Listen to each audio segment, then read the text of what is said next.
Hello and welcome to the SpiderNerd.com podcast. I'm your host, Jonathan Weber, aka SpiderNerd, the webmaster of the site. And joining me today for the panel is Mr. James Markin. I'm here, guys, and I'm really glad to say that we are now up there with a certain other Spider-Man podcast, and Linkara is the most hated people on CBR. Yay us! Yes. And so what have you been up to this week, James? Just mostly, reading the CBR board and LOLing the whole way through it. And just enjoying life this last week. It's been actually pretty good for me. And enjoying it, having good times with my girlfriend, and that's about it. Oh, did you do anything for Valentine's Day? Yeah, I did something. All right. Kind of a little bit embarrassing, but I rewrote one of me and her favorite songs, and I changed the lyrics to being about her. Well, that's nice. That's sweet. I wish I had a girlfriend to do that with, but, I'm a lonely, single male who is 16, so he has the rest of his life to have a girlfriend, so not really too concerned about it right now. But also for the panel today, we have Mr. Thomas Patterson. Hello, everybody. How's it going, Thomas? All right. All right. What have you been up to this week? I've been getting accustomed to Grand Theft Auto. It's a fun game. And then we had I had Valentine's Day by myself, so that's fun. Yes. Valentine's Day by yourself. Always fun. Always fun. Oh, absolutely. Nothing makes you feel lonelier than, being by yourself on Valentine's Day. Yeah. And if just a little side note here, if you hear stuff in the background, that's Thomas's people playing Grand Theft Auto. He told us. Yeah, cousin and brother, because they just couldn't, shut their mouths for like an hour. They couldn't GTFO. Yeah, that sounded so weird. I just used an acronym in a regular conversation. That's not good. Such a dork. Yeah, who speaks acronyms anymore? Don't you mean technically because the game they're playing GTA FO? Yeah, I guess. I can see how you would do that. I don't see how that's funny. I thought that was lame. It was a lame joke. Of course you did, but let's see. As for myself this week, what have I been up to this week? Well, I spent Valentine's Day by myself as well. I hung out on CBR. I watched us get trashed on there. That was actually, I honestly have to say, it's like I don't want to harp too much on this, but honestly, props to the guys who literally grasped by mere threads at our show for stuff to pick apart. That was actually quite funny. Yeah, I was watching CBR. I didn't really do too much about it. I was just like, yeah, this is actually kind of funny. It's actually kind of entertaining. I sort of view it as not as us being torn apart, but it's like, okay, now that we have haters on CBR, we have arrived in the Spider-Man fan community. We're official now. That's how I kind of look at it. So I think that's actually quite fun. And in terms of what else I've been doing, I've been working. Got to work those hours, earn that money. Going to school. I actually have 2 research papers that are due in the next week. And yeah, just been reading comics, watching TV a lot. Not really. Still waiting for Glee to come back because Glee hasn't been on in about 2 months. And they're switching to a new night now, so hopefully that will boost ratings because ratings have been terrible this season. But yeah, so that's pretty much all I've been doing this week. So Superior 27. I am moving outside because they are pissing me off. How are you? Are you on your phone or something? No, I'm just moving outside of my room because that's where they are. So you're taking your computer and... Yep. Yes, I did. Oh, you're on a laptop. Oh. Yep. Oh, I was like, are you on a desktop computer? I was like, oh, because I'm on a desktop. I'm like, oh, he's on a laptop. Okay. Yeah, an Alienware laptop, guys. This is you could almost say that's alien technology to me. Ha ha, ha ha, knee slapper. I'm really getting sick of the corny jokes. That's, I think we really need to start coming up with something, original here pretty soon. Yeah, because our characters are getting stale, guys. I know. Yes. We don't have good humor. Our characters suck. Our characters do suck. We're not characters. We're caricatures. We have nothing to us. Mm-hmm. Yep, caricatures. Yes. Caricatures. You know those things they used to draw of people. Do they still do that, by the way? Yes, they do. Oh, I never see any. So. All right, you guys ready to start reviewing Superior 27? That's our first topic of the day. Sure, why not? All right, Superior 27. First off, it is written by Mr. Dan Slott and drawn by my favorite artist, Mr. Giuseppe Camuncoli. And it is also solicited as Goblin Nation #1, so they're taking this Goblin Nation thing really seriously. But basic synopsis of the issue. This issue takes place 31 days after the events of the last issue, and Spock has basically failed. The Goblin cult has begun their takeover of NYC, and Spock is just kind of sitting on a rooftop, just staring at the city, baffled by the fact that he has failed to protect them. Meanwhile, shocking. Meanwhile, Peter Parker in the Mindscape has established that he only has 31 key memories left of himself. Some of these memories include the burglar running past him, the events of Nothing Can Stop the Juggernaut, Web of Spider-Man #1, where he separates with the symbiote, and I think that's a shot from Amazing 143 there of him kissing Mary Jane. But in order to stop Otto, he gets the idea to travel into Otto's memories in order to try to find a way to defeat him, but he ends up being kind of merged with Otto's memories, and it seems like he's kind of going to be reliving Otto's life. We'll talk about that a little bit. But then we get a pretty decent scene here of Peter Puss and Anna Maria basically discussing how Peter Puss is working 24/7 trying to work on this Spider-Bot technology, and Anna Maria gives Peter Puss the idea of, he did not design the facial recognition software, and that is where the flaw lies in his technology. J. Jonah Jameson decides to pay a visit to Alchemax to see how his Spider Slayers are going in terms of development. Spock pays a visit to Uatu Jackson so that they can discover the glitch in the technology. Captain Watanabe is investigating Parker Industries and questioning Sajani about the whereabouts of Peter Parker, and she says, I will have officers camped out here 24/7 until that man decides to show his face. This isn't over. I will find him no matter what rock he's hiding under. Which coincidentally happens while Spock is underground looking for the Green Goblin. He eventually finds the Green Goblin, and the two of them have a nice little chat, chit-chat between friends. The Green Goblin reveals that he knows that Spock is Otto Octavius. Goblin tries to convince Spock, to join his ranks, and Spock basically says, never! You underestimate me, Osborn. I was Dr. Octopus. Now I am something far greater. I am Spider-Man. I will free my city from your grip, and this shall be my finest hour. And the Goblin replies, ha ha ha ha, more like your final seconds, and then shoots him with his laser fingers. Ultimately, though, it turns out to be just an avatar from virtual reality technology that Spock is doing, and he says, did you really think I would come to your headquarters, without backup and basically unarmed?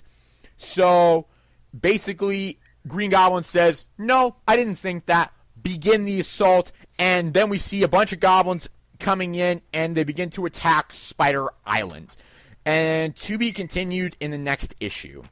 Alright, so that's a basic synopsis of Superior, 27 point now, actually.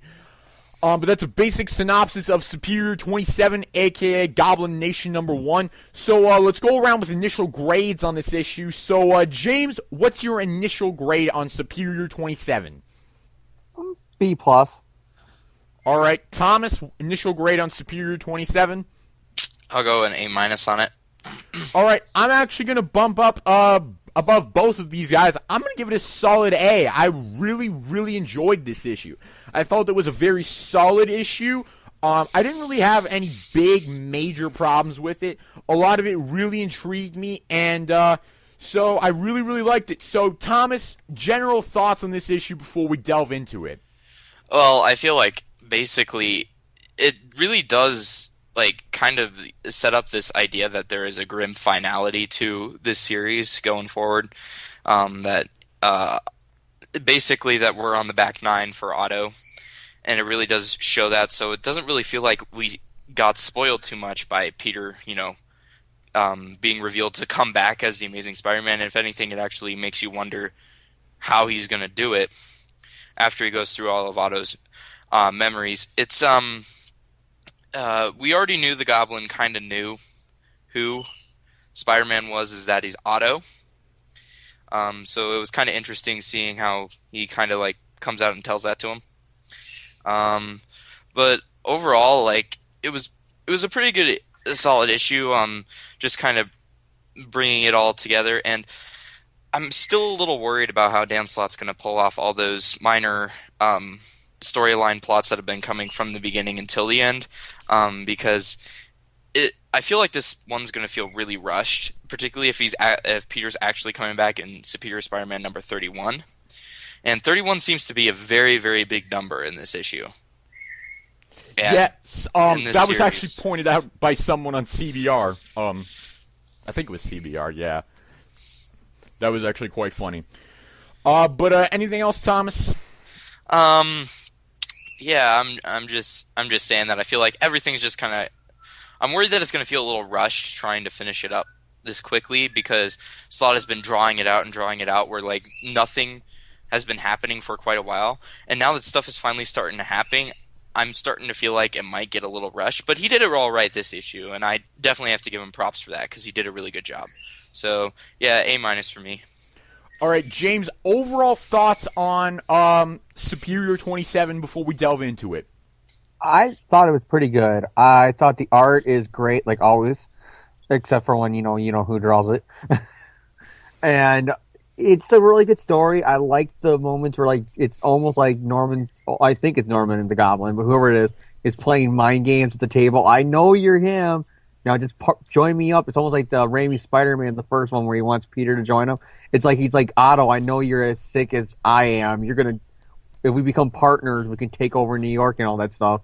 And the Avatar thing was kind of obvious because, that way they've been writing Otto as Spider-Man is that he's always one up. He's always got a trick up his sleeve, and there it was that he wasn't really there. But then the Goblin has an even bigger trick up his sleeve by going, yeah, I kind of figured that, but your headquarters, bye-bye, and he blows it up. I thought that was really cool. How it's like no matter what Spock's going to do, where every other time he gets the one up, the Goblin's is always going to be one step ahead of him, even when it's Otto. Yes, this was a fairly good issue. Sorry, my voice just cracked there. Excuse me.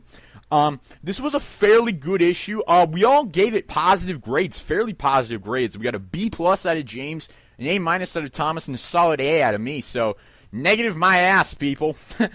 I'm going to change my review. I'm going to change it because according to them, we always change me and Thomas our grades to your grade after we find out what it is. So I'm changing mine. I'm just joking. Yeah. Just go read CBR, people. But it's actually really funny. I personally enjoyed it. I actually thought it was funny. So starting to delve into this issue, first off, I gotta say, because I read the preview pages for this issue, and I was immediately hooked because I was like, this is a premise that I really, really like. Spock is just sitting on a rooftop looking at the destruction that's happening in New York City and basically saying, none of this is showing up on my scanners, but I see it right in front of me. It is there. It may not, to my spider bots, it may not be there. I can see it, damn it. It is there. And so I really like the fact that ultimately the Goblins have one-upped him completely, hacked his systems, and ultimately beaten him at his own game here. And basically, he's failed. I mean, after all he's done, he's failed to stop probably the biggest threat to him in this entire series, which was the Goblin Colt. And I really, really like that premise, that basically this is kind of a doomsday story where it's been building up this entire series, and now it's happening. Spock has no idea how to fix it. I really, really like that. I felt it was very, very good. I also like that kind of idea because I feel like the whole series, and you got to give Slott a lot of prop for basically just giving people the impression that he really did like Otto. I think a lot of people got this impression that he himself thought than Peter. And, I just thought it was a very good homage to just how, does think that Peter is better. And I think that from the solicits from Superior Spider-Man number 31 that we actually figured out that is true. That he actually does think that Peter is the superior Spider-Man, that he's better than Otto. So I thought it was a very good homage to kind of just that kind of thing where eventually we figured out that Otto was going to have a huge problem. And then I feel like this series is basically going to end with Peter going, well, I am better than he is because only I can stop it. Yeah, I gotta say, I mean, the dialogue in these first 3 pages of the issue is really what sold me on this, because it's like, all right, let me just read the first page to you. Going by all available data, I, Otto Octavius, the superior Spider-Man, have achieved my goal. By targeting and destroying every major crime syndicate, I have effectively ended organized crime in New York. So why is the city laughing at me? This can't be happening. It's impossible. All 5 boroughs are under my surveillance, yet none of this is registering. I can hear the police sirens, screams, and gunfire. I'm not deaf, damn it. So how can I be so blind? Honestly, the moment I read that, I was absolutely hooked, because it's like, Spock is really blaming himself here. He's using a bit of that Parker guilt as a little bit of, I failed to stop this. Now this is kind of my responsibility. What am I going to do? How do I stop this mess? I really, really like that, because it reminded me a lot of Peter Parker. It really did. Yeah, and I think Otto is finally kind of learning that kind of self-doubt that Peter has always had. And before, we actually saw Otto kind of use that self-doubt before to his advantage to beat him in issue number 9. Just a self-doubt that he was actually right and that he was actually better than Otto. And now we see that Otto really is no better, and that being Spider-Man is actually much harder than he thought it was going to be. Absolutely. It's like, being Spider-Man, it's been established pretty much in every single issue of Spider-Man ever written, that being Spider-Man is no laughing matter. Being Spider-Man is a long-term commitment. You must be dedicated to it. And what happens is, you really can't, if you screw up big, lives are going to be lost. So, I mean, ultimately, Otto's been kind of treating being Spider-Man as sort of a laughing matter. Not necessarily in execution of it, but just in concept. He thinks, oh, it's so easy. How could Parker not see how to do this correctly? And yet, they've managed to find caveats in his system, and ultimately, the Goblins have ultimately won this fight. So I really like that. Ultimately, Ock has failed in this. So, James, do you have any thoughts on this little, on these first 3 pages here? I took it as more of, it's his ego finally getting the best of him. He went through all 26 other issues. I'm superior, I'm better. How can Parker do this? And now he's being hit in the face with the Green Goblin, and the whole thing's crashing down behind him. And I can see it as almost being like an ego, it fits with Doc Ock as a character. He's like, how the hell did this happen? I'm the superior Spider-Man. How is this all falling apart on me? And I think that's going to be what leads Peter to come back, is that the Goblin's going to keep on pushing at Otto and destroying everything that makes him the superior quotation Spider-Man. And that's going to cause Peter to get back, because Otto's ego is just completely bruised now. He thinks, I'm not the superior Spider-Man. Snap, Peter's back in control. That is a very good point, and I didn't even think of that. Otto's ego really is kind of really damaged here, and ultimately it makes him think, I'm not so superior as I thought I was. It kind of does remind me of in issue number 19 when he says, I am inferior, when the machine explodes and he gets caught in that time rift. I don't know if you guys remember that, but that was kind of what that scene reminded me of. It just reminded me of Otto kind of having those doubts about his ego a little bit. And that's right around when Ghost Peter returned. That's the exact same issue. Yeah, it's just kind of this. I think it's actually been a matter of just confidence that's been keeping Peter away. It's just this fact that Spock thinks he's better than Peter, so there's been no reason for Peter to come back. But then that also, the psychological self-doubt that Otto has been feeling ever since that he might not actually be as good as Peter, or better than Peter, but even as good as Peter, is going to actually get to him, and that's what brings Peter back in the end. You know, that's a excuse me, I'm sorry. But that is a possibility. That's a possibility. I do have my theories on how Peter's actually going to come back, but I'm going to keep those to myself because you don't want to be wrong. Exactly, I don't want to be wrong. But I am going to keep those to myself because I'm not Nostradamus, so I can't predict everything, so I just don't want to be wrong. But moving off from the first 3 pages, we got the Mindscape scene. And here it is. Peter Parker has established that he's only 31 key memories of himself. And I explained what those memories were in the recap. And he thinks to himself, how can I fight Ock now? I have barely any protection. And basically, I couldn't beat him at full strength. How can I beat him now? I'm in no shape for a rematch. And for a good 2-3 pages, he's thinking to himself, how in the hell am I going to get out of this? Until he finally decides, you know what? I'm going to beat Otto at his own game. I'm going to go through his memories and find out what his weaknesses are and how I can stop him that way. I did like that concept, and ultimately it's like it is kind of hinted at that Peter is kind of being washed away. Obviously, we know that's not true, because obviously we know he's going to be back probably in the next issue. We're probably going to see him again.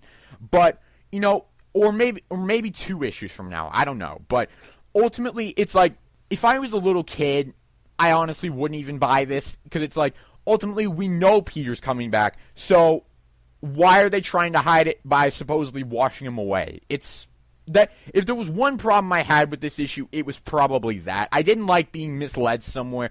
Their attempted misleading of me when I knew blatantly that it was going to be alright. So, anyways, what are you guys' general thoughts on the Mindscape scene?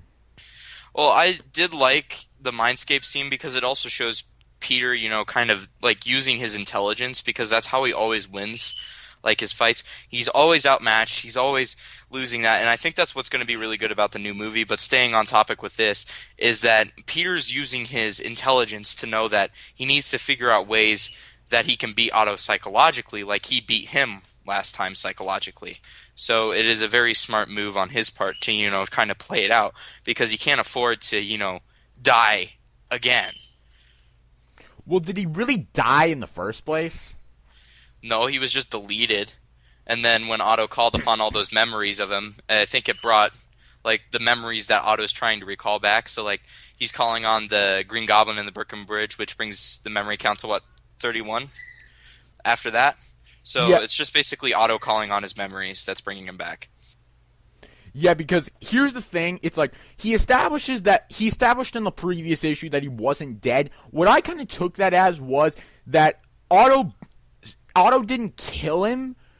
He basically just overrode his brain patterns, and Octavius put his own brain patterns in front of Peter's. But accessing those prior memories has gained leeway to those brain patterns, and now Peter is slowly starting to resurface. That's how I kind of take this whole situation. I don't know how you guys feel about that theory, but ultimately that's how I kind of look at it. The way I see it is it's really convenient with the whole 31 memories at the end of the 31, probably the most iconic memories that Peter's going to need to have when his new series begins. Those are the 31 that he already has. So I think that's pretty obvious right there.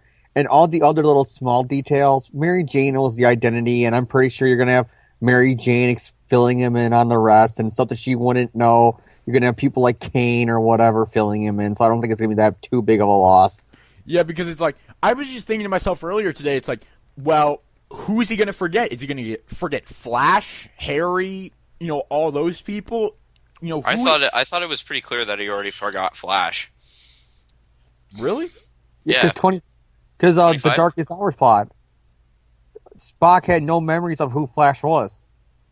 Oh yeah, I'm sorry. I try to block that story arc out of my memory. Yeah, well, a lot of us try to do that, but it is very important to remember it. Now we got the ghost Peter in our head, and he's making us remember this stuff. Yes, but is he gonna? I'm mostly concerned about is he gonna remember his main supporting cast? Like, what about Harry? Is he gonna remember Harry? Because he and Harry go back all the way back to the Lee Ditko days. Well, I'm just kind of interested in figuring out, like, how big his memories are. Like, with the Brooklyn Bridge thing, Harry was suffering from some drug addiction, right? At the same time, like, he was in the hospital and stuff at the same time. So how big are those memory spans? Are they, like, the entire, like, sequence and what led up to it? Or is it just that instant in time, like that? I take it as more that instant in time. Well, then, if it's bringing up just that instant in time, how would he... I'm just wondering, like, how he would remember, like, the chain of events to it. I'm thinking that it might actually be, like, that instant in time, and then the stuff that led up to it, primarily just, like, course of events. Well, that makes sense, because Harry OD'd. That's going to be in Peter's head when this event was going on with Norman and Gwen on the bridge. So I'm pretty sure even when Gwen fell, in the back of his head, he was remembering Harry OD'd. Yeah, I'm pretty sure that was a pretty big factor in it. In fact, it's what kind of really made Norman go crazy in that story arc in order to, do that.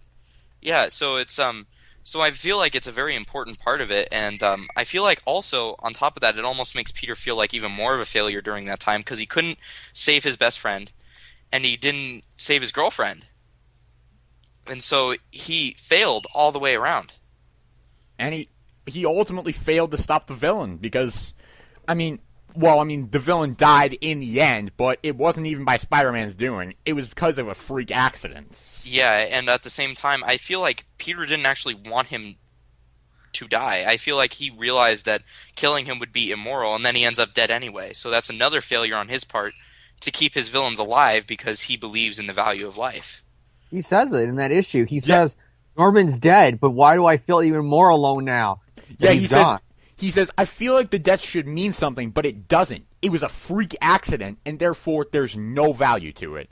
And he even says before Norman dies, he's like, I can't be like him. I can't be a murderer. Because he has every intention of killing Osborn until his moral values kick in and say, wait a minute, if I do this, I'll be just like him, a cold-blooded murderer. I don't want to be that. He's going to jail, and he's going to pay for his crimes. So ultimately, that was kind of the circumstances behind that. And so, where the hell was I going with this? His memories. I'm just saying that I think it has something to do with leading up to the memory, just kind of the stuff that led up to it. Because otherwise, I don't think the memory would have any significance other than that. It's like, oh, I was fighting Green Goblin at a bridge, big deal.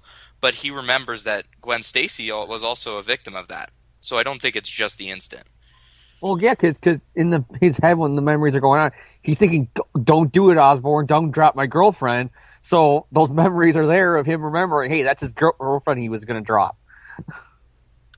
All right, so maybe I'm wrong, I guess, but I'm always wrong. But I got to point out... I also do think that, despite, everything else that I think Dan Slott did right, I feel like it's a little... I hope he clears this up later, but it's a little vague on what he means by 31 memories, is just my point with that. I think that he should just kind of flesh that out a little bit more. If it's the instant, or is it just, kind of circumstantial, or whatever. When has Dan Slott ever explain what some stuff are in these books? Well, he does. That's all he's been doing for, the past couple of issues. Yeah, he does explain why... He explained why Peter was back. he does explain stuff. We got to be fair to him. He does explain stuff. We may bitch and moan about how sometimes he doesn't explain things and sometimes how he explains things poorly, but he does explain stuff sometimes. So he actually explains a lot. I think that's basically been his whole thing, is where he's been keeping things secret, and then he eventually reveals it, and then we're like, oh, that makes sense. I'm just hoping that this is one of those things where he reveals it later, because I felt a little, confused on what he meant by just 31 memories. All right, well, we're about a half an hour into this review, and we're only on, page 5, so let's get moving here. Did we discuss Peter going into his memories? Yeah, we just did that, dude.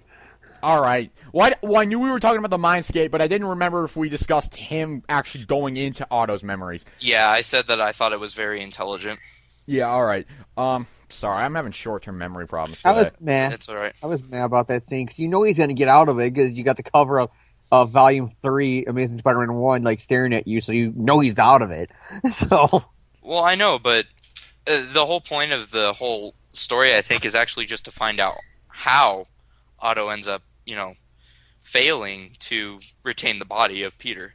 So I'm interested in figuring out how it happens and not so much that it happens. Exactly. I think that's what we're all supposed to be most interested in, definitely. But I'm intrigued about that, about how it's going to happen. I'm just saying, though, him getting caught, it's kind of like there's no suspense to that. I want to see how he, gets the memories back, but the whole him being trapped in Octavius' memories now, it's kind of like, well, in 2 issues he's going to be out of it somehow. Well, I don't think that's quite fair. I think that we always knew that this story was going to come to an end right before the movie as well. So I think that we always kind of knew that this was going to happen regardless. It's just the announcement just made it official. Well, I don't think there was ever really any suspense about Peter, not coming back. Yeah, because anyone who's anyone knows that they would not keep Octavius as Spider-Man while the Amazing Spider-Man 2 was out. Yeah, because that would just hurt comic sales. It's not going to hurt the movie. It's going to hurt the comics. And I love how people were like, it's not a Marvel Studios film, so they're not going to do it. Bull, it's not the movie that's going to suffer. It's going to be the comic that suffers if you have someone else and you don't have a single Peter issue out. Marvel's YouTube page, when they made the announcement about the return of Peter Parker, had a video with somebody standing right next to a Tobey Maguire statue while they were talking about it. So that means they do got some invents in the movie, guys. Just because it's not Marvel Studios, if they got a Tobey Maguire statue staring at them. Oh, please. They have so much more investment in the movies now than they did before. Sony basically cut them a deal that they would get 30 to 40% of the profits off of it. Yeah.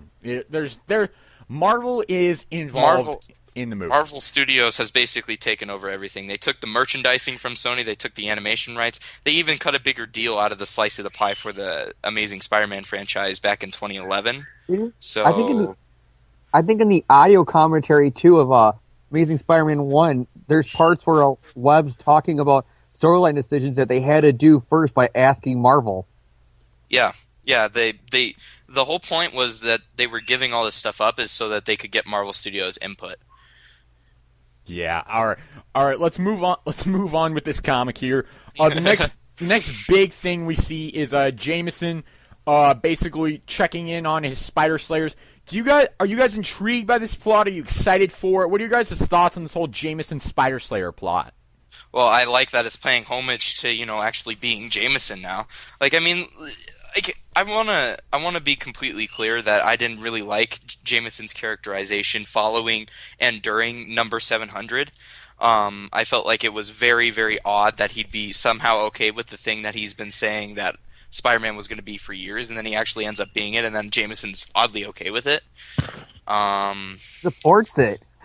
Yeah, I know. He supports it. He supported everything about it, and so I found that odd. But now that we finally see Jameson, acting like Jameson again, I definitely feel like this is a step in the right direction, and so I got to give him applause for, at least reversing what he originally did. I like it. Oh, sorry. You can go first, man. I was just gonna say I really like how this is really reminding me of classic Spider-Man, because during the Stan Lee run, he had at least 2 runs with Spider Slayers, so I really like how this is kind of reminding me of classic Spider-Man right here. This whole Jameson Spider Slayer plot. Yeah. I like it. My only problem with it is that's like, let's say after Gwen Stacy died, okay? Peter started going around in a Green Goblin suit. This is what it's kind of like. It's you're gonna get Spider-Man with the Spider Slayers, and it's an homage to Amazing 25.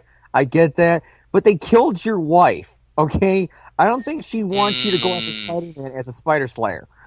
Yeah, you do have a point there. I do find that the more I think about it, I do find that kind of funny. Yeah, I didn't even think of that, honestly. I didn't think of that either. I was just like, they're paying homage to the Lee Ditko era. It's good. And then I'm like, and thanks for bringing that up, because that really doesn't make too much sense if you think about it. If I was them, I would have had it be Scorpion, because you got the whole same thing going on there with Jameson creating the villain. Only thing different here is they didn't kill his wife. Scorpion didn't kill his wife. Yeah, but Scorpion hates Jameson. There's no way he'd do anything for him. Plus, Well, he can make supported a new Spider-Man, Scorpion, though. like, punching his jaw right off. So, there's that. Well, there's also he could make a new Scorpion, or because they both hate Spider-Man right now, they come to a truce saying, "Hey, I know you don't like me, and I don't like you. We both really hate this guy right now. He punched off your jaw. He made my life a living hell. Why don't we just work together on a truce right now and get him?" The enemy of my enemy is my friend. I'm pretty sure that's a very, very slippery slope argument right there. I know. But I just felt that was an appropriate place to throw that quote. Well, yeah, but I definitely think that, like, this is probably the best homage that you could possibly pay, even though it is kind of ironic that he would be going to the Spider Slayers as a source of, doing that. I'm just, I'm relatively okay with that, I suppose. And we got more Michael O'Mara in this issue, which is Miguel O'Hara's alias in 2014, I guess it is now. So, yeah, and Spider-Man 2099 is confirmed to be coming back in Superior number 29. So, hopefully that's probably when we're going to see the Spider Slayers. So, obviously something's going to go down there. Don't know what, but, Miguel O'Hara, fan favorite. Well, in the comics, in the early issues, the Spider Slayers were like attracted to spider blood or spider DNA. So if Miguel O'Hara's in that building, it makes sense that Miguel O'Hara might die. Oh gosh, Thomas. If they do that, they're going to piss off every fanboy, because every fanboy wanted to series. Dan Slott is famous killing off a whole bunch of characters that a whole bunch of fans love. So let's be completely honest here. It is definitely a possibility. Yeah, I know, and that's my point, though. Is that you had all these people thinking the mystery title is going to be 2099, the mystery title is 2099, and then it ends up being, nope, Miguel O'Hara's dead. That'd be hilarious. I would love to see the internet rage over that. That would actually, because I'm not a huge Miguel O'Hara fan. It's like, I have nothing against the character. I've just never really been connected to him. Oh, I like him quite a bit. I mean, there's a thread on CBR today that's called "We Demand 2099 Book Now." I know, I saw that. Yep. But I gotta say, it was just like, if that does happen, I will just sit back, put my feet up, and watch the internet rage. It's like, how dare Dan Slott? Like, all the people that really supported, like, Superior Spider-Man that are Miguel O'Hara fans would be like, I quit! Yeah. That'd pretty much be it. But, amazing for one, they're right there back, reading the book. They're like reading it 5 times. They're like, no, but there's a way out there. Yeah, you see it? It'll be like Agent Coulson's death. Yeah. See the Miguel O'Hara from a second before can travel for time and prevent his own death. Well, time travel is a very big part of this whole thing. Let's be honest. Yes. But next scene we have Spock confronting Uatu Jackson about the Spider-Bot technology. There's not really much to talk about here. They discover the glitch in the they discover the hacking in the Spider-Bots, and they discover the vulnerability. Nothing too big to talk about there. Captain Watanabe investigating Sajani. I actually found this scene to be quite comical, because Captain Watanabe's like, yeah, I've got interrogations prepared for Parker, and Sajani's like, believe me, I got stuff 10 times worse for him. So, I actually kind of found this scene quite funny. I don't know how you guys felt about it, but I thought it was probably the funniest scene in the book. Yeah, I thought it was pretty good. I don't really think there was anything other to talk about than the fact that it was pretty ironic and funny. Yeah, it was nice. It was entertaining. But then we get the scene that honestly I love so much. Spock and the Green Goblin face to face for the first time in this series. And I gotta say, because we haven't actually mentioned this yet, the art in this sequence alone, let alone the whole book, the art in this sequence is absolutely fantastic. Cam and Coley for the win. Oh yeah, yeah. Well, the whole Yeah. book, Cam and Coley is tied with Stegman right now for my favorite artist on the Superior Spider-Man title. I know he's your favorite, but I really do like Stegman's art, except the inking on his art I don't really agree with, so I'd probably put Cam and Coley up top. Cam and Coley's art has always been phenomenal, and then this scene, if this was like an advertisement to get people to read, I would use this scene right here to show that you have a really, really good artist on this title, and particularly this arc. It was absolutely fantastic, and the inking and the coloring is part of what makes this art so great. I mean, I love the individual art by itself, but the inking and coloring is so great. And this little splash page here of Spock, the Green Goblin, and about a dozen other guys is just gorgeous. It's absolutely fantastic. The Green Goblin looks suitably scary. All these other guys just staring at Spock, and he's just like, "Oh shit." And then, Yeah. but then the next panel, the Goblin dismisses them. He's like, "Have a seat, have a cup of tea. You know, we're gonna have a nice little chit chat here. We're gonna talk about a book. Welcome to the book club. You know." How about a spot of tea, some fish and chips? Yes, I've now switched countries. We've now become British. Uh-oh. We do not mean to insult any British audience members. Yeah, I We're personally, just- I will say this right now. I wish I was British. I love British people. I wish I was anything but American. No, I'm just joking. You know, all the CPR people in America is going to hate us again, Thomas. Thank you. I am a proud American. I am proud to be one. Honestly, I think it is the best country on the planet. Not to offend anyone else from Canada. Now everybody else from other countries are going to hate us for CPR. No, they're not. Come on, I'm a little biased because I live here, but I definitely do think that it is the best country to Thomas, live in. just shut up right now. No, I'm being patriotic. I can do whatever I want. Free speech, man. I got First Amendment rights. Exactly. God bless America. Go back No, to I the Captain mean- America podcast. All right. Hey, come on. He's patriotic too, and he says that America is the greatest place to live in. Does anyone from any other countries always go like, stupid patriotic writers? Actually, that's probably true. They do that. All right, but back on the topic of this book, I absolutely love this scene here with between Spock and the Green Goblin. I mean, someone pointed this out. I don't remember where it was. I want to say it was on CBR. I really do want to say. I want to say I read this on the thread on CBR, but I think that was where it was. It had to be there. Yeah, it had to be there. But they pointed out that the game. Or, not the game, the scene is kind of, if you look at the floor and the way it's set up, it's almost kind of like a chess game with, with them moving the pieces everywhere, and it's like the book is an individual piece and all of this stuff, and it's just like, they're playing mind games with each other, and it's awesome. I absolutely love that symbolism. Yeah.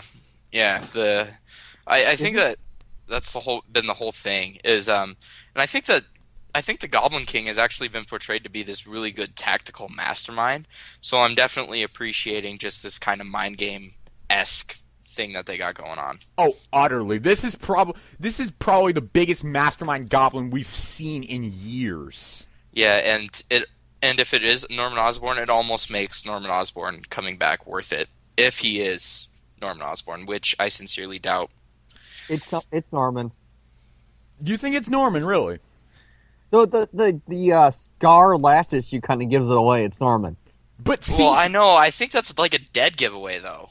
I think that's almost like a red herring. yeah, see, this is the thing. I got to see more proof after that. I really do. I mean, like, I know that it's like very distinctive and everything. I just think that it's like kind of like a red herring.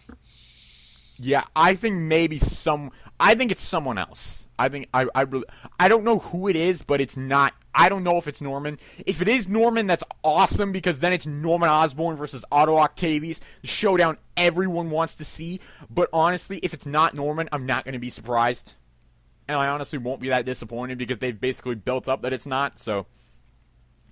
All right, but I just absolutely love the Green Goblin's dialogue here. The way he pitches to Otto, and I mean, first of all, the way he reveals that he knows he's Otto. It's like, oh yeah, I got a little book here. You recognize this, Otto?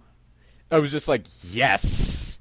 I definitely think that is like one of the best lines of the entire book. Here is just him just kind of pointing it out so matter of factly, and it just really. Like kind of like hits home. I think it's one of those things where like if we were getting a first person, it would be like Otto blinking like 3 times before he like responds to it. Twitch. Like, you guys ever see Drake and Josh? Yes. Yeah.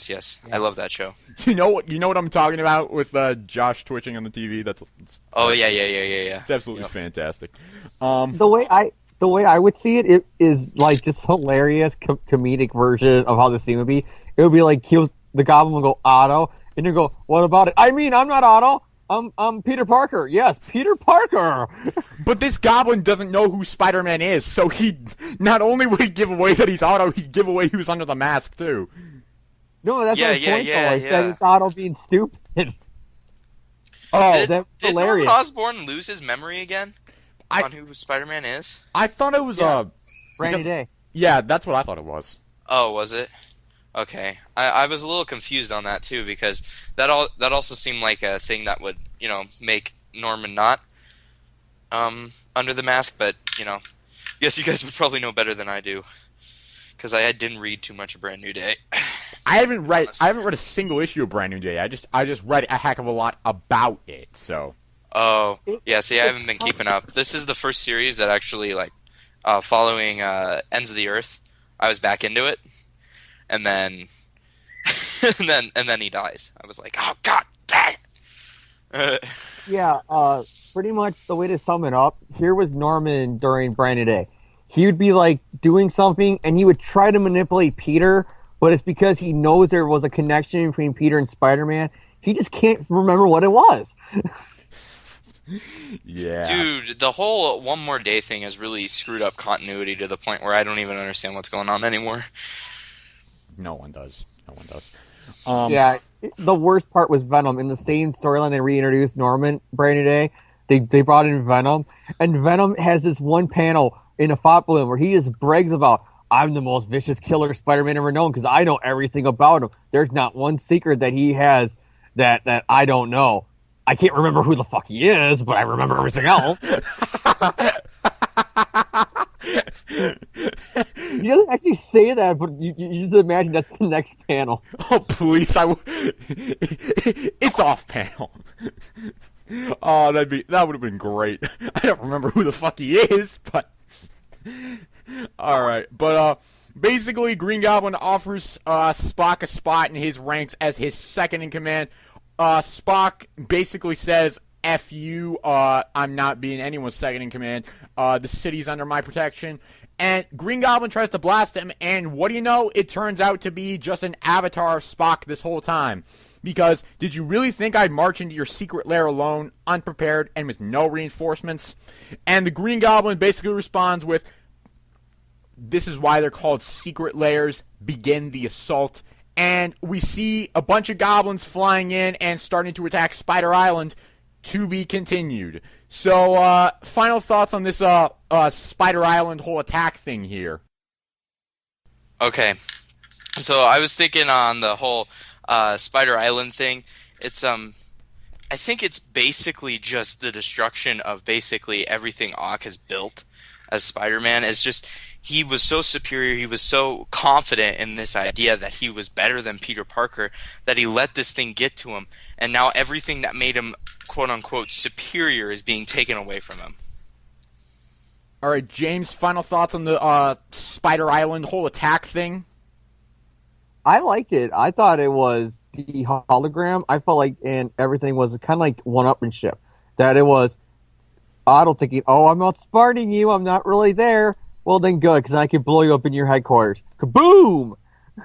I really, really like the Goblin's line of, "This is why they're called secret layers." I just thought that was badass. I really, really did. It's like, yeah, Otto, there's the whole point of the secret identity, right? Yeah, that's why. Bye-bye. Yeah, and I definitely think that it was a really interesting thing. Is just that it also goes to show basically how overconfident Ock's been. Is just this idea that no one can touch him. That he has a perfectly public base, but no one could possibly do anything to him that would destroy it. And now that it has, I think it's really going to humilitize him, if that's even a word, and show him that he's not any different than anyone else, that he makes mistakes too, and that he's failed very badly in this issue. This is just basically setting up just how bad he was at keeping everything, a secret and being able to make sure that he was truly superior. All right, so that's basically going to do it for this issue of Superior Spider-Man. So, Thomas, final grade on this issue? I'm going to stick with my A-, mostly because there are a few issues that I have with the Mindscape scenes. All right, and James, final thoughts on Superior 27, final grade, I mean? Again, it's a B+ for me. I'm not going to change that. I just want to say the ending was an explosion of awesome sauce, which is just always good to see in the comic book. Exactly, yeah, definitely agree with that. All right, and I'm going to stick with my solid A. I personally really enjoyed the issue, and I'm looking forward to the next one. I really am. All right, so moving off from the issue review here, we have the news topics for this week. We actually have 4 news topics this week, and we'll go through them in order of their release. The first off is there is going to be a brand new Spider-Man title coming in May. Midtown Comics released that there's going to be a J. Scott Campbell cover for a classified Spider-Man #1. They've not released what this title is, but all we know is that it's going to have a cover done by J. Scott Campbell. So, James, we'll start with you. What are your thoughts on this news? Do you have any ideas on what this series could be? I think it's just going to be like a spectacular Spider-Man-like book, where it's going to be a second cellulite title. Some other writer's going to write it. It's not going to really tie into the main book unless there's, a crossover that Dan Slott wants to do in the summer or something. And that's what I just pretty much got a feeling it is. It's going to be like spectacular, sensational, something like that. Cellulite title. Nothing major. I really, really, really hope it's not that. Why is that? Well, I mean, I felt like it got a little bloated with just however many different titles it was, and I was actually hoping that this would go back to the one-a-month format, which I think Amazing is actually going to do, is go back to the one-a-month format. Not only does it make it more affordable for me, which is definitely a plus, but it also just basically gives us a little bit of breathing room between issues, and I feel like the separation of just having 2 separate Spider-Man books, like when we had Avenging Spider-Man and stuff, it doesn't make me feel like I'm reading the same character, because it makes me feel like these are 2 different universes almost, because they have absolutely nothing to do with each other. Well, it's not that they have absolutely nothing to do with each other, because if you go back and look at, say, Peter Parker, the Spectacular Spider-Man, and Amazing Spider-Man they were running concurrently, they would reference each other several times in each book. So absolutely. I definitely think that they would do that. I'm just saying that when you have the story arc based format going forward, where you have 5 or 6 issues and then you have a completely different story going on, I think it causes a lot of continuity issues.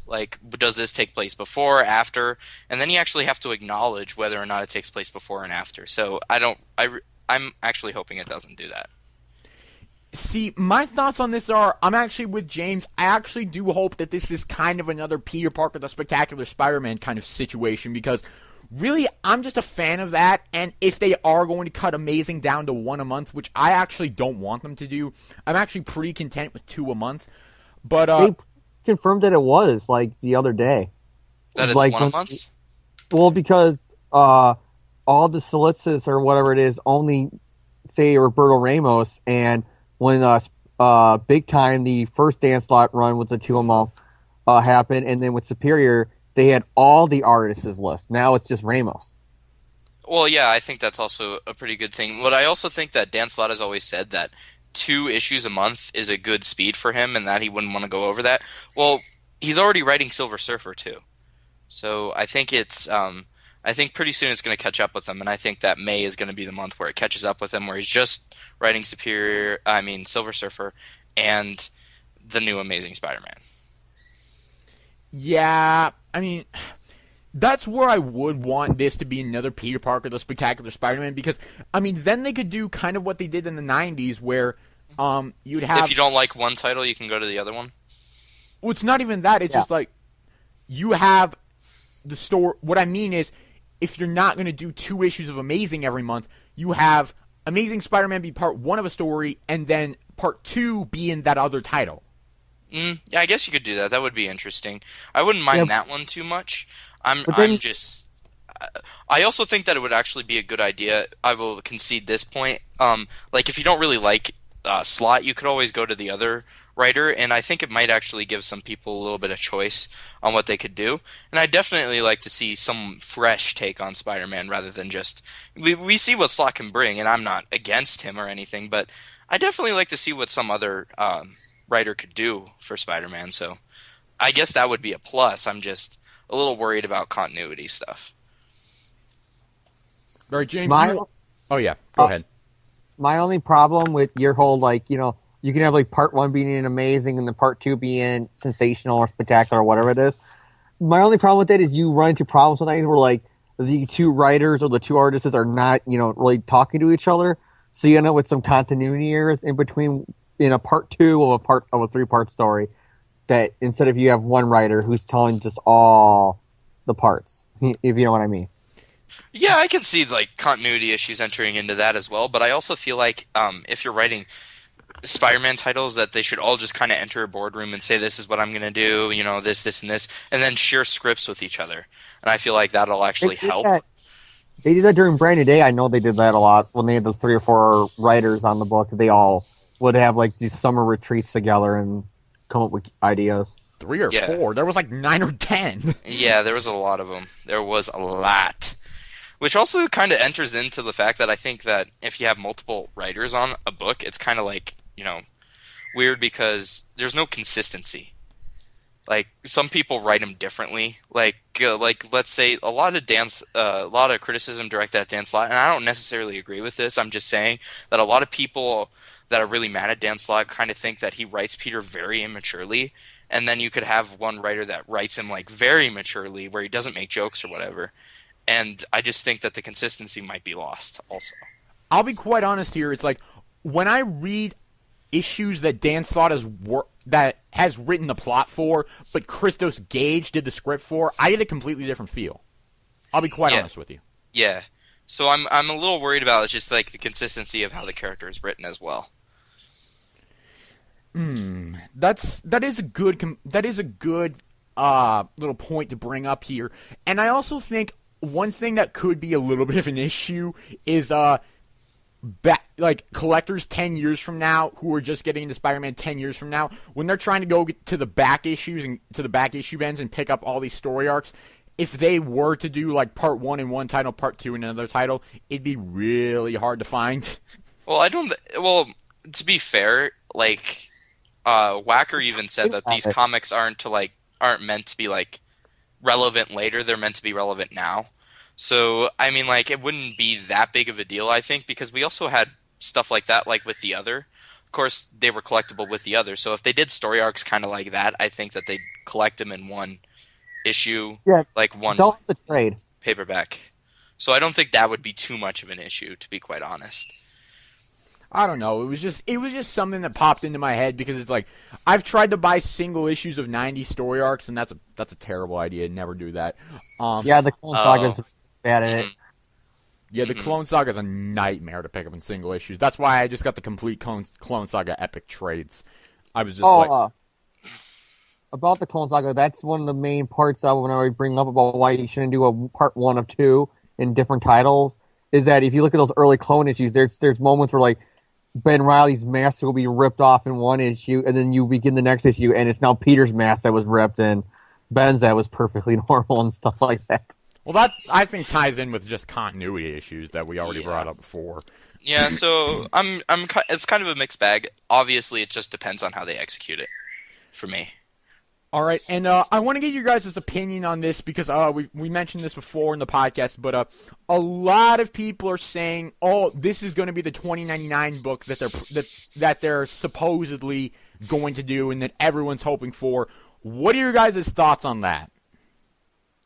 I think it's definitely possible, considering that Wacker has basically teased it to be coming, even though he has basically said, "No, it's not." I think it's definitely a possibility to see it coming.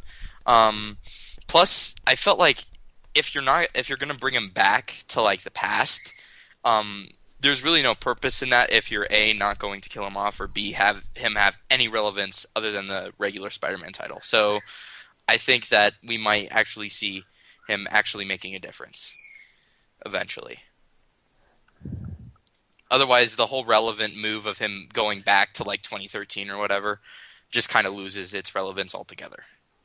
If it just ends in a Superior 31 when I'm going, well, I'm going back to my time. Bye, guys. Yeah, exactly. I feel like that'd be stupid and kind of like, I mean, a lot of the whole story of Superior Spider-Man has been, I think, a little bit wrongfully just portrayed as a gimmick. But this would definitely be gimmicky to me, is just to have him come back for like a few issues and then send him back to his time. So I think he needs to have some relevance in this time. Yeah, and ultimately, I mean, would we buy a 2099 book? I mean, I want to go around. James, would you buy a 2099 book? Oh, hell yeah. All right. Thomas, would you buy a 2099 book? Son of a bitch. Thomas?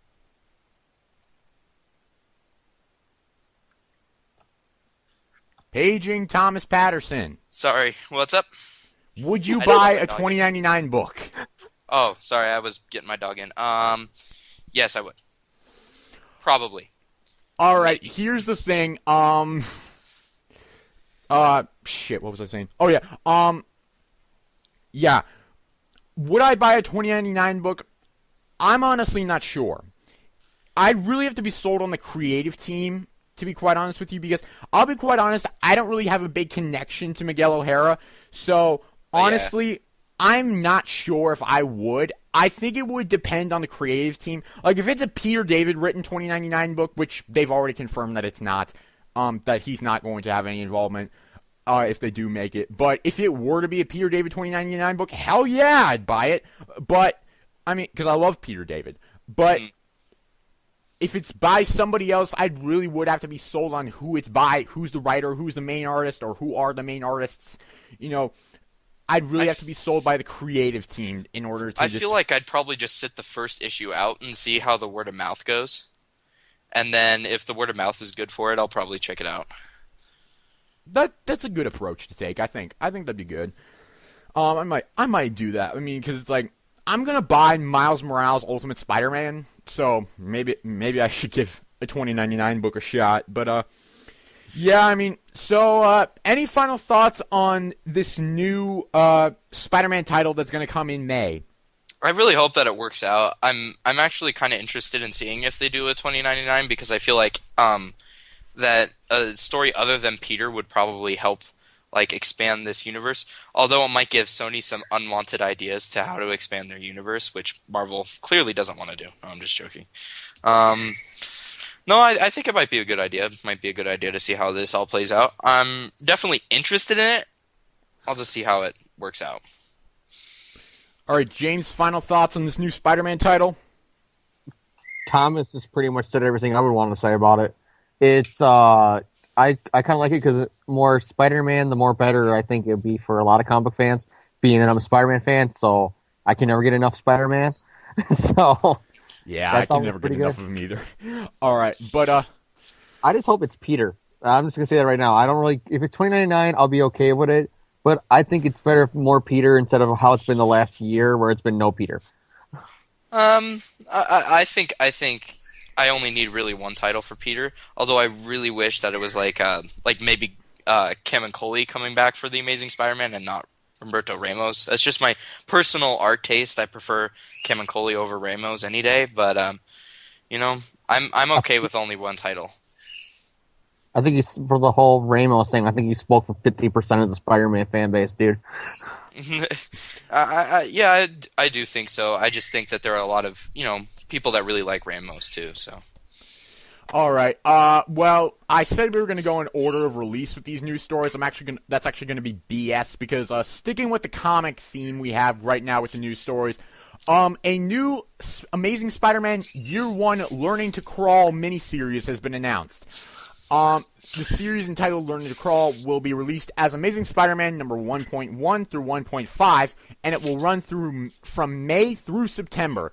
And the series will go further into detail about Spider-Man's early crime-fighting days. The creative team will be Dan Slott on script and Raymond Perez on pencils. So, who did we have go first last time for the thoughts? I don't even remember. So, we're just going to go with Thomas. What are your initial thoughts on this Learning to Crawl miniseries?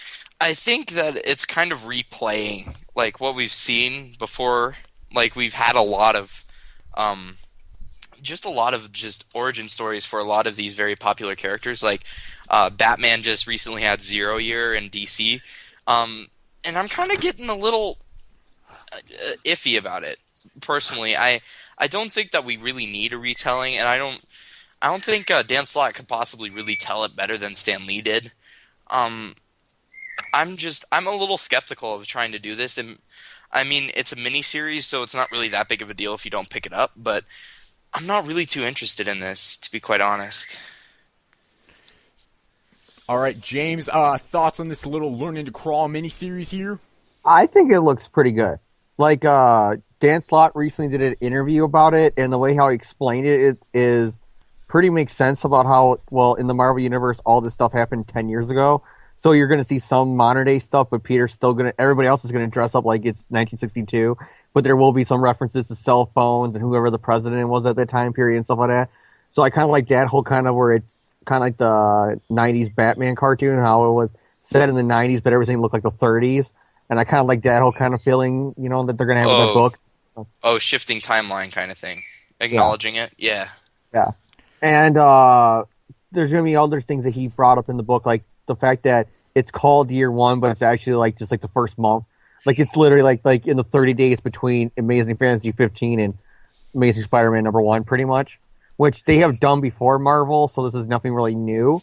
But being that this probably will tie into what's ever going on with the new relaunch of Amazing Spider-Man and the obvious movie tie-ins, I'm really interested to see how it works. All right, my thoughts on this news. I'm actually quite excited for this. I don't know what the quality of this series will be like, but I'll definitely be picking it up because ultimately it's a Peter Parker comic and I can't get enough of those. But you know what? If it's a fun miniseries, I always like stories about Spider-Man's early days. I like that concept, so that's probably why I love the Lee Ditko stuff so much. But you know what? If this sounds like a good, solid story to me, so I will definitely be picking this up. So, James, I think you said you're going to pick this up, right? Yep. And Thomas is kind of iffy on it. I'll definitely have to hear more about it, but from what I've been hearing about it from James just recently, and I'm a little bit more interested in it. I think it'll be something sort of like what if we got a 2099 series. I'd have to wait for people to kind of have a word of mouth over it and see if it's worth checking out. All right, but that's really it for this news topic. There's not really too much to talk about in terms of it. So next up, our next news topic, moving off of the comics, we have Spider-Man has been announced to be the ambassador for Earth Hour. Yes, thanks to Good Morning America News or GMA News or whatever, Spider-Man has been announced to be the first ever superhero ambassador for Earth Hour. And Andrew Garfield made a statement saying, Earth Hour is a movement that has created massive impact around the world. I'm proud Spider-Man is the first superhero ambassador for Earth Hour because he shows we can all be superheroes when we realize the powers we all have. So, free for all here. Anyone have any thoughts on Spider-Man being basically the face of ecology? Well, I guess it kind of depends on like which side of the political fence you fall under. There's a lot of people that are very skeptical of all these Earth movements that that like we don't really have too much impact and stuff.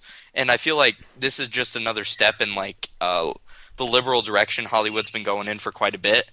And I find it kind of funny that they chose to use such a popular character to represent it, because I think it's going to split a lot of people down the middle on what they think about it. And I think that's really all I have to say about it, because I think that it was always going to be bound to happen where like someone that a character that we all care about would join some sort of like elite club or whatever like this. I'm just interested in what the controversy is going to be over this. Because there has to be controversy over everything? Is that what you're saying? I'm saying that this is a very hotly contested issue politically over whether or not we have an impact. And so to take a character as popular on both sides of the political fence as that is going to cause some controversy. Nickelodeon does this all the time. Disney Channel does it all the time. As a Power Ranger fan, I know they do it all the time with Earth messages. This is nothing new, really, Thomas. Everybody does this, and Spider-Man being a part of it doesn't really shock me. I don't think it's going to cause too much of controversy. Him telling kids, hey, don't pollute and protect the planet and trees and stuff like that. I don't know. I've seen a lot of people get really angry about the Disney Channel. Like, I've seen a lot of parents of, like, kids get really angry about the Disney Channel Friends for Change thing.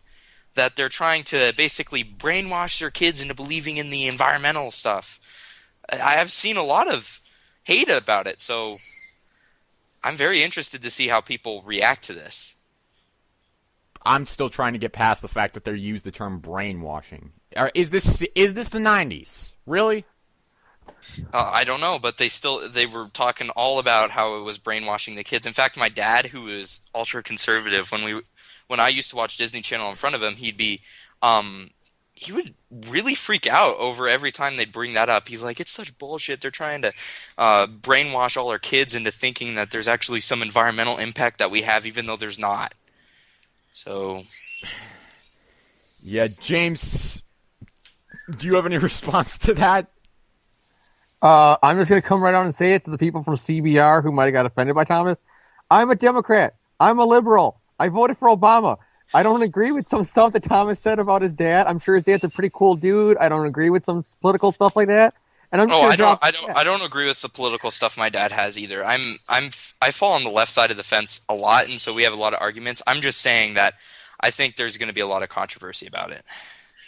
No, I'm just letting people from CBR know that, since there was a lot of comments about how we hate Obama. Yeah. He's actually my favorite modern day president. John's the only one that hates him. I don't hate him. Yes, you do. I say one bad thing and I get trashed. I'm like a politician. Like with me. So, join the club, bro. You've said more than one bad thing. I didn't. I only said one bad thing, and then everyone trashes me for it like 5 years. Let it go. I apologize for it. I didn't mean it. I feel bad about it. I really do. They hate me and John for that now, man. I'm sorry. They seriously do. I know, and I really do feel bad about it. I really didn't mean it in any real way. I made a really stupid comment, and it just kind of came to my mind, and I really, really regret saying it. I really do. All right, let's just get off that topic before we get even more hate. But shit, what were we even talking about? Spider-Man promoting Earth Hour. My thoughts on this: it's not really a surprise. It's like, oh, they're going to use a popular character to promote, their thing. Shocker. It's not really that big of a surprise to me, and honestly, it kind of makes sense. It's good I personally think that it's good to see Spider-Man promoting, goodness in ecology or whatever. So, yeah. You know what? That's my basic thoughts on it. There's not much to talk about with this, but plus, I think it also helps to give Spider-Man a little bit more exposure to a lot of other people, because I feel like a lot of people are very much so far on the political side of their minds all the time where they're kind of like, I won't go to do anything. And it gives Spider-Man more exposure to those kind of people that, he is like kind of like this embodiment of good for people. And so I definitely do like the kind of exposure it'll give him. I mean, he's getting a hell of a lot of exposure. What with the Amazing Spider-Man 2 coming out? Oh, I know. I mean, I read a huge year, yeah. Yeah, I don't know if you guys read this, but I read this somewhere. I think it was some news site.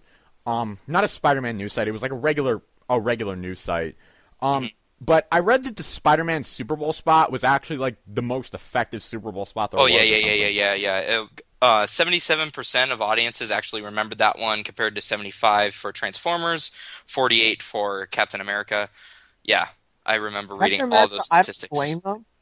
The Captain America one, I don't really blame though, because like they showed it during the pregame show, which not a lot of people are going to tune into compared to the game. Yeah, I would have actually, like, I mean, I guess it probably was cheaper to do a pregame spot, but I would have done it during the game. Yeah, it definitely would have been worth it. Because during Spider-Man 3, I think their Super Bowl spot was during the pregame or something like that. Yeah, I wouldn't do that. But yet again, Spider-Man 3 was the most profitable of all of them, wasn't it? Yeah, it's the most profitable Spider-Man movie to date, and one of the most profitable Marvel movies to date. Mm-hmm. I think it's only behind like Avengers and Iron Man 3. I think that's. Yep. I think those are the only two movies it's behind. Yeah. Plus, but adjusting for inflation, Spider-Man's actually the biggest movie Marvel has ever had. All right, but any final thoughts on this Earth Hour topic? No, like as everybody said, it's just kind of not surprising at all. But James, I got one. When this happens, I demand the new #1 Spider-Man book being Spider-Man teams up with Captain Planet. Oh God, no, Captain Spider-Man. No, Captain Planet is such a lame character. They're going to actually make a movie about him. Sony's going to make a movie about him. I am There's the tie-in. Not interested at all, okay? There's the tie-in. Sony, they got both properties. No, they better not make him part of the same universe. I swear I will throw something at a wall. The twist ending of Spider-Man 2, it's Captain Planet. Oh my god, please, no. No! What's so bad about I'll admit, I'm not really familiar with Captain Planet. What's so bad about him? He is such a bland character. He is just there to promote environmentalists, which I'm fine with, but he doesn't have any personality whatsoever. And I don't even know how they're going to make a movie about him. It is so lame. They need to keep him away. Thomas, because I know you guys are older than me, but growing up as a kid in the '90s when that hit, you guys don't know how dorky that show was. You guys literally don't. Go on YouTube, guys. It's bad. Oh my god. I am not interested even remotely in something like that. Yeah. But so really there's not much else to talk about with this news topic. So final big news topic of the day. I might bring something else up, but we got a behind the scenes thing of the Amazing Spider-Man 2 called Sustainability. I'm just going to throw the question out there right now. Did either of you actually watch this, or do I have to talk? Did. I did. All right, so at least I don't have to talk about it by myself, because I literally just watched it today, and I was like, wow, this is a bit of nothing. Yeah, it really is. But there's actually surprisingly some new footage in there. Yes, I'll admit the peak of this behind the scenes thing. Andrew Garfield's walking on the street. A bus is about to hit him. What does he do? He just puts his hand out and stops the bus. Yep. That was actually kind of badass. Yeah. It was pretty funny. Because I didn't be damn. And plus, him standing up in Times Square on the red bench was a new shot, if anyone cares about it. I don't think... honestly, it's like I noticed the new footage, but it was just like none of this is important because it was. Yeah, it wasn't important new footage, but there was some new footage in there. It's like for anyone who wants a basic rundown of this behind the scenes little clip here, they basically just talked about how The Amazing Spider-Man 2 is supposedly the most green movie Sony has ever done. It's actually the most green movie Hollywood has ever done, if you actually look at the statistics for it. And I'm like, did you actually do research for this topic? I'm actually very interested in the environment. Thank you very much. Okay, I'm not making fun of you. I'm just saying I was just like, wow, I didn't know that. But Well, I take AP Environmental, and my AP Environmental teacher actually showed us this thing and said this. Now you have to go see this movie because if anything, you want to promote this kind of new idea people have about greener Hollywood. So definitely go see this movie if it's just to support the environment. And I'm like, wow, because I have an environmental class in school. So damn. And all I had was in the 5th grade, one teacher completely screwing up the name Green Goblin. She kept on calling him the Greenie Meanie. Oh gosh. After the movie came out, a bunch of the guys from the movie went to go see it, first week, whatever. And then the teacher said, I want to go see the new Spider-Man movie. So we were all interested to hear what she had to say. And she goes, yeah, but I didn't really like that bad guy, the Greenie Meanie. We kept on saying Goblin, Greenie Meanie. And she wouldn't stop saying Greenie Meanie. Oh gosh. That's elementary school teachers for you. Yeah, my thoughts on this, really, it's a bit of nothing. We just get information on how Spider-Man's apparently eco-friendly now, which is cool, but I kind of got that from the whole thing that he's promoting Earth Hour, so... Well, I think this was basically a tie into that, just to show that he actually should be a representative because his film is actually the greenest one that Hollywood has ever made. So, do we think this is going to be on the Blu-ray special features? Probably. Yeah, probably. It'll be on there, and along with the deleted scenes and stuff. Yeah. James, did you actually? I don't think we actually got any thoughts out of you. Did you watch this? I'm watching it now.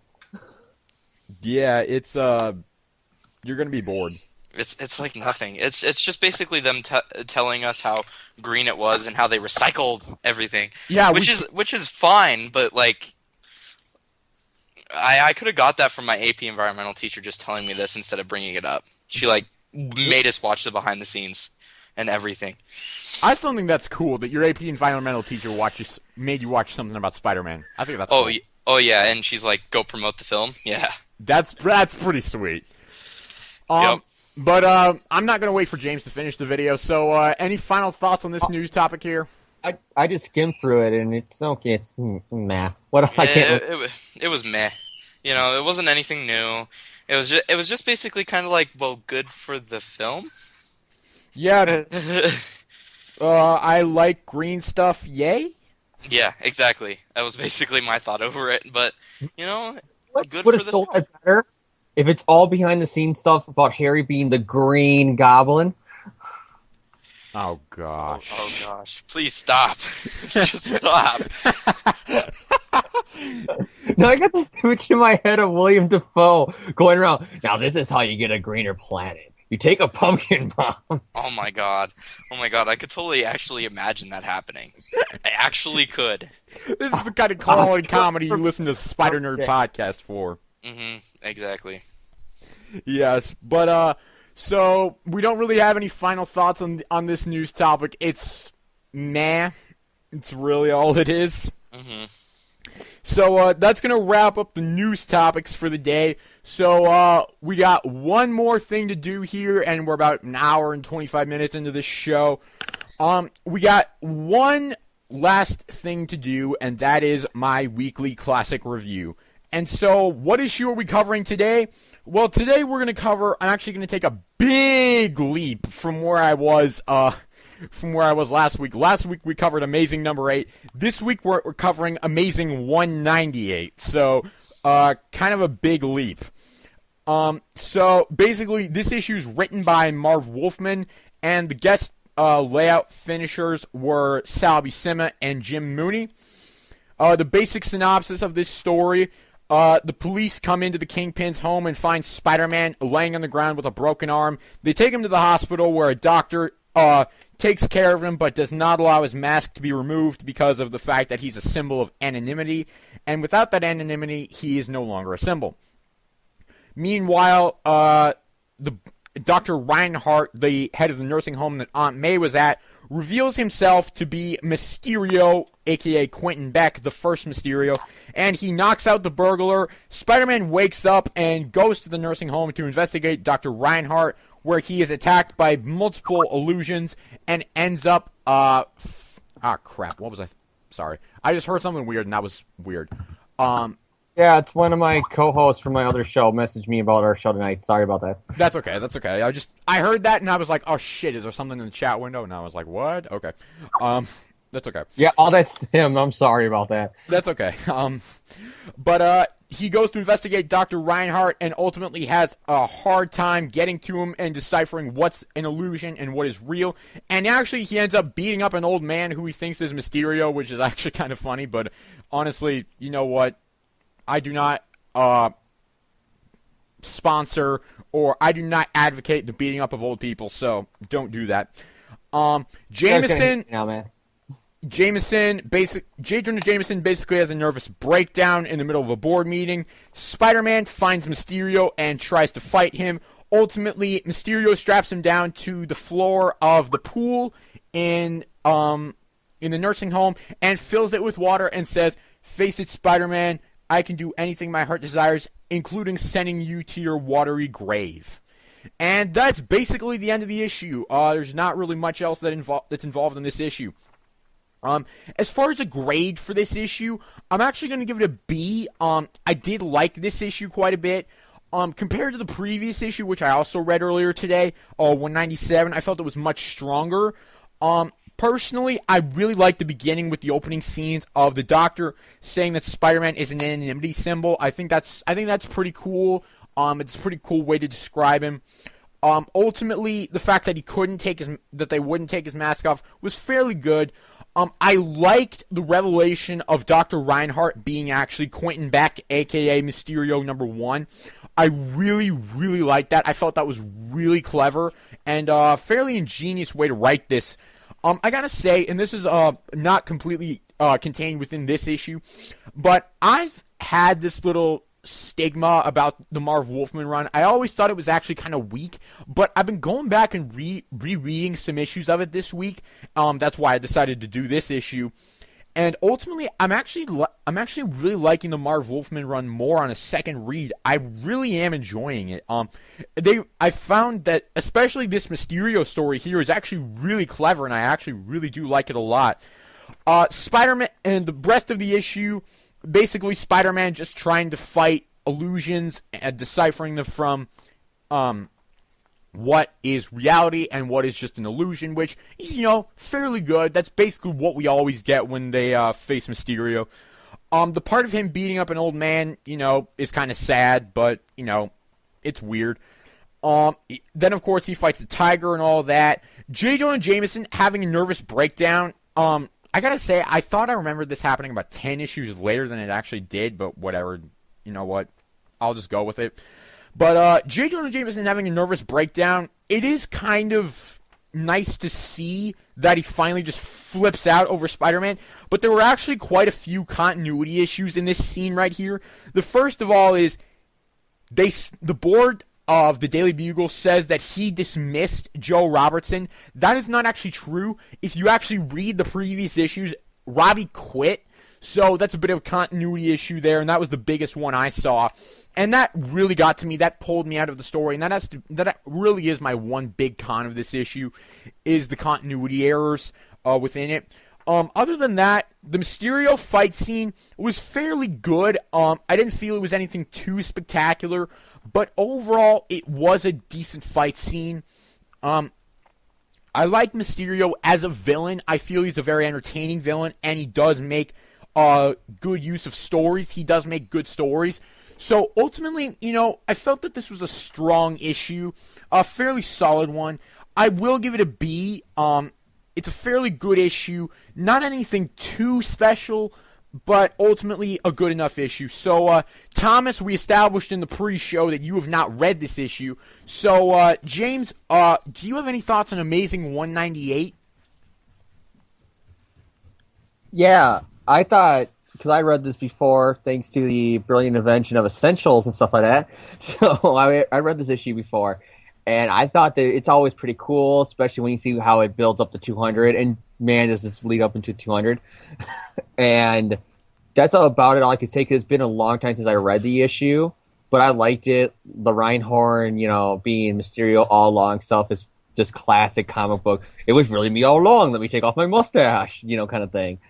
And I enjoyed that kind of, old school comic book feel. Sometimes even more better than the modern day kind of stuff you get.